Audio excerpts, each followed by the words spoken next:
बिस्मिल्लाहिर्रहमानिर्रहीम। मैं हूं आबिद राही और आप देख रहे हैं राही रोशनी। सुराही रोशनी देखने और सुनने वालों को अस्सलाम वालेकुम।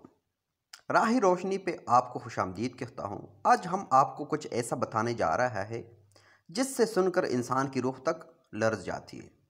एक ऐसी खबर जिसे सुनकर समझ नहीं आता कि आखिर नस्ल दर नस्ल ये कौन सी गुमराही है जो इंसान को शैतान का साथ ही बना देती है। अपने अंजाम से बाखबर होते हुए भी इंसान कैसे करोड़ों अरबों मासूम और बेगुनाह इंसानों के कत्ल आम के मंसूबे बनाता है, और ये जानते हुए बाज नहीं आता कि जीत हमेशा खैर की ही होगी। शहर में हमेशा जलील व रसवाई होना है। आज हम यहूदियों की तारीख से एक ऐसा पर्दा हटाने जा रहे हैं जिसे देखकर इंसान की जिस्म में ना सिर्फ खौफ की लहर जाड़ जाती है, बल्कि शदीद कहराहट कराहट भी महसूस होती है। याद रहे कि यहाँ पे हम तमाम यहूदियों की बात नहीं कर रहे, बल्कि इन महसूस सहोनियों की बात कर रहे हैं जिन्हें ज़ेयोनिस्ट कहा जाता है, और इन ज़ेयोनिस्ट के किस तरह से पूरी दुनिया पे बर्बादी मुसल्लत करने का प्रोग्राम बना रखा है। आज की इस वीडियो में हम यही सब कुछ तफसील के साथ डिस्कस करेंगे। नाज़रीन, आपने फ्री मेसन सोसाइटी और इल्यूमिनाती का नाम खबरों में ज़रूर सुना होगा, और ये भी सुना होगा कि कुछ लोग इसे शैतानी तंजीम कहते हैं और कुछ लोग इसे एक आम सी तंजीम मानते हैं। आज की हमारी खबर का ताल्लुक भी इल्यूमिनाटी तंजीम से ही है, और हम आपको जानने की कोशिश करेंगे कि सुल्तान सलाहुद्दीन अयूबी ने सन 122 ईस्वी में यरूशलेम को फतह करने से पहले हसन बिन सबाह के इन खवारज पैरोकारों से निपटने में काफ़ी वक्त लगाया, जिन्होंने हसन बिन सबाह की बनाई हुई जन्नत के लालच में मुसलमानों में घुसकर जासूसी के फ़राइज़ सरअंजाम दिए और उन्हें आपस में लड़वाने की पूरी कोशिश की। इन पैरोकारों ने कई वक्त उन्हीं जासूसों से निपटने में लगाया। आपको ये सब बताने का मकसद यह है कि इसी तरह से इल्यूमिनाटी तंजीम भी दुनिया के बड़े बड़े इदारों में और हुकूमतों में पूरी तरह घुसी हुई थी, और वहाँ पे दर्जा बदर्जा लोग अपने अपने काम सरअंजाम देते हुए इल्यूमिनाटी तंजीम में सबसे बड़ा दर्जा 33वां दर्जा होता है, जिसमें ग्रैंड मास्टर और ग्रैंड कमांडर शामिल होते हैं। यानी ग्रैंड कमांडर में से एक शख्स जिसका नाम अल्बर्ट पाइप था, इसने एक दूसरे ग्रैंड कमांडर को कुछ खसूत लिखे जिसमें इसने अपने वाले वक्त में दुनिया में जंगें भड़काने और इसके ज़रिए से अपने मकासद की तकमील के लिए सोचे गए अक़दामात का जिक्र किए तो ये हुदूद किसी तरह से मंजरेआम पर आ गए और 20वीं सदी के शुरू और पहली जंग अजीम से पहले तक बरतानिया का एक म्यूज़ियम में महफूज भी रहे। इसके बाद उन्हें वहाँ से हटा दिया गया और इसके बारे में तमाम रिकॉर्ड भी गायब कर दिया गया। इन खतूत के बारे में इस ज़माने के अखबारात में खबरें भी शाया हुई थी। दोस्तों, पहले हमारे लिए ये जानना ज़रूरी है कि ये तमाम के तमाम खतूत 19वीं सदी के आखिरी हिस्से में लिखे गए, यानी 1870 से लेकर 1895 के दरमियान ये तमाम मंसूबा तय पाया, जबकि इल्यूमिनाटी सोसाइटी का क़याम 1861 में हुआ था। अब हम सोच और समझ सकते हैं कि ये ज़ेनियो सहूनी यहूदी किस तरह से काम करते हैं।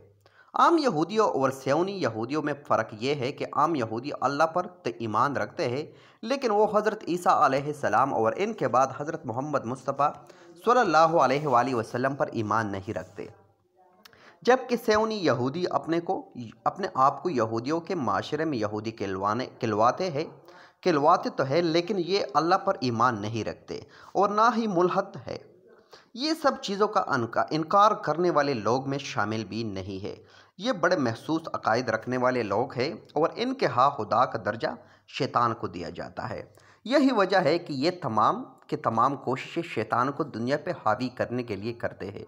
अल्बर्ट पाइप के पहले खत में इस चीज़ का जिक्र था कि चूँकि इस वक्त दुनिया में सबसे ज़्यादा ताकतवर हुकूमत रूस की है और रूस में सबसे ज़्यादा ताकतवर ज़ार ख़ानदान है, तो हमारा तो सबसे पहला काम ज़ार ख़ानदान की ताकत को तोड़ना और यूरोप को इस तरह से गैर मुस्तहकम करना है कि वहाँ पे मुख्तलिफ हुकूमती वजूद में आ जाए ताकि उन लोगों का ज़ोर टूट जाए और कमज़ोर हो जाए। तो इसका आगाज़ यूँ हुआ कि यूरोप के शहर वियना में हंगरी के एक शहज़ादे का कत्ल हुआ। ये शुरुआत थी उन लोगों की तोड़ने की, और ये सब पहले से तयशुदा था। ये कत्ल सिर्फ पहली जंग अजीम को भड़काने के लिए किया गया, और यूं ऑस्ट्रिया और हंगरी के दरमियान तनाज़ा शुरू हुआ, जिसमें जर्मनी ने भरपूर हिस्सा डाला। यहाँ पे ये बात याद रखने वाली है कि जंग के पहली जंग अजीम में जर्मनी में हिटलर पर से इक़्तिदार नहीं था। पहले जंग अजीम से अल्मोनाटी तंजीम को अपना पहला मकसद हासिल हो गया, यानी उन्होंने जर्मनी के हाथों रूस में हमला करवाया और रूस के अंदर अपने जासूस दाखिल किए, और दो तरफा कोशिशों की मदद से रूस से ज़ार ख़ानदान की हुकूमत का खात्मा कर दिया गया। रूस में एक ऐसी कम्युनिस्ट हुकूमत आ गई जिससे अल्हाद के नाम पर वहाँ पे हर किस्म के मज़हब को ख़त्म कर दिया गया। गो कि आज भी रूस में सबसे बड़ा मज़हब ईसाईयत ही है, लेकिन सरकारी तौर पर रूस एक कम्युनिस्ट एथिस्ट यानी मुल्क है। इसी तरह से दूसरी जंग अजीम में उन्होंने अपना जो मकसद हासिल किया, ये भी उन्हीं खतूत में तहरीर था। ऐसी एक हद उन्होंने तहरीर था कि जर्मनी के ज़रिए यूरोप में ऐसी फ़िज़ा पैदा की जाए जिससे यूरोपियन बाशिंदे हमेशा के लिए खौफ का शिकार रहे और जंग से डरते रहे। यहाँ पर आम सवाल यह भी है कि इसके लिए जर्मनी का इंतखाब ही क्यों किया गया। इसकी वजह से पहली जंग अजीम के बाद जर्मनी बहुत बड़ी माशी और सनती ताकत था, और दीगर तमाम ममालिक बशमूल बरतानिया, फ्रांस और अमेरिका जर्मनी के बराबर भी नहीं थे। दूसरी जंग अजीम से उन्होंने सबसे पहले जर्मनी की बदतरी को ख़त्म किया। दूसरा, इसी हद में उन्होंने इस चीज़ का जिक्र भी किया कि जर्मनी से ये काम किसी ऐसे शख्स की शदीद नफरत करता हो, और इसलिए हिटलर को हुक्मरान बनाने के लिए उन्होंने साजिशें की, हालांकि ये हिटलर के हक़ में भी नहीं थे, लेकिन मकसद सिर्फ उसे इस्तेमाल करना था। इसीलिए हिटलर के मुजालिम के बाद 1944 में मुआहदा पिलपोर के तहत यहूदियों को पनाहगज़ीन बनाकर फ़लस्तीन में दाखिल किया गया, और यूं फ़लस्तीन की सरज़मीन पर एक यहूदी रियासत का क्या अमल में लाया गया। दूसरी जानिब अल्मनाटी तंजीम और सियोनी यहूदियों को अमेरिका में एक महफूज पनाहगाह मुयस्सर आ गई, जहां पर उन्होंने हर किस्म के कामों में अमरीकियों की मदद की और अमरीकियों को सुपर पावर बनाने में अहम किरदार अदा किया, ताकि मुस्तकबिल में अमेरिका को तमाम साजिशों में इस्तेमाल किया जा सके। इस वक्त सूरत हाल यह है कि दूसरी जंग अजीम एक शख्स भी ऐसा नहीं है जो इन सयोनी यहूदियों का वफादार ना हो।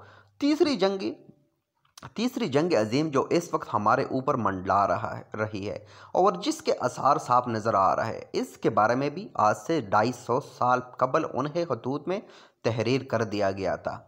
इसके बारे में मंसूबा यह था कि जब ये दो मकासद हासिल कर लिए जाएंगे तो ज़ार ख़ानदान के बादशाहत का खात्मा हो, यूरोप मुस्तहकम हो और मशरक़ी वस्ता में इसराइल की वजह से शोले भड़का दिए जाए, और साथ ही साथ इसराइल का क़याम भी अमल में आ जाए। इसके बाद सबसे बड़ा काम पूरी दुनिया से हर किस्म के मज़हब का खात्मा करना है। दोस्तों, ये सुनने में अजीब लगता है, लेकिन ये हकीकत है कि ये सियोनी यहूदी दरअसल पूरी दुनिया से तमाम मज़ाहिब के साथ साथ यहूदियत का खात्मा भी करना चाहते हैं। यकीनन आप सोच रहे होंगे कि इसकी क्या वजह हो सकता है। ये ऐसा इसलिए चाहते हैं कि अरबों के हाथों इसराइल को ख़त्म करवाया जाए और इसराइल की ताकत से मुकाबला करते हुए खुद अरब भी कमज़ोर हो जाए और इसराइल भी तबाह व बर्बाद हो जाए और इसका नाम व निशान मिट जाए। इसके बाद अमेरिका अपने इत्तेहादी मुल्क का बदला लेने के लिए अरब ममालिक पर हमला करेगा, जिसमें चीन और रूस भी शामिल हो जाएंगे, और यूं दुनिया में बड़े पैमाने पर न्यूक्लियर जंग का आगाज़ हो सकता है, लेकिन मसलन एटमी। और इस जंग में दुनिया की बर्बादी इस जंग में दुनिया की आबादी का एक बड़ा हिस्सा ख़त्म हो जाएगा। इस जंग की तबाहकारियों और मसाइब की वजह से दुनिया का हर शख्स यह सोचेगा कि शायद खुदा हमारे साथ नहीं रहा, और इस कदर बुरे हालात पैदा किए जाएंगे कि हर शख्स का ईमान अपने अपने खुदा के बारे में डगमगा जाएगा और इनका ईमान कमज़ोर हो जाएगा। इस सब का सबसे ख़ास हदफ मुसलमान ही क्यों है, क्योंकि मुसलमान अपना अकीदा बहुत ही मुश्किल से छोड़ता है। इस तीसरी जंग अजीम की तवाकारियों से मकसद ये हासिल होगा कि जब हर शख्स का ईमान डगमगा जाएगा और कमज़ोर हो जाएगा तो इस वक्त दजाल को पता और मसीहा का बतूरी खुदा पेश करने में आसानी हो गई और यूं दजाल दर्जा बदर्जा पूरी दुनिया के लोगों को शैतान की इबादत के कायल कर लेगा। ये ज़रूरी है कि हम परमुदात नबी सल्लल्लाहु अलैहि वसल्लम और अल्लाह रब्बुल इज़्ज़त के अहकामात के मुताबिक अपनी ज़िंदगी गुजारें और अपने ईमान की हिफाजत करें। जी ये थी आज की हमारी वीडियो। हमारी वीडियो कैसी लगी कमेंट करके हमारे साथ ज़रूर शेयर करें। हमारा हौसला अफजाई के लिए चैनल को ज़रूर सब्सक्राइब करें। इंशाल्लाह मुलाकात होगी अगले और नई मालूमाती वीडियो के साथ। तब तक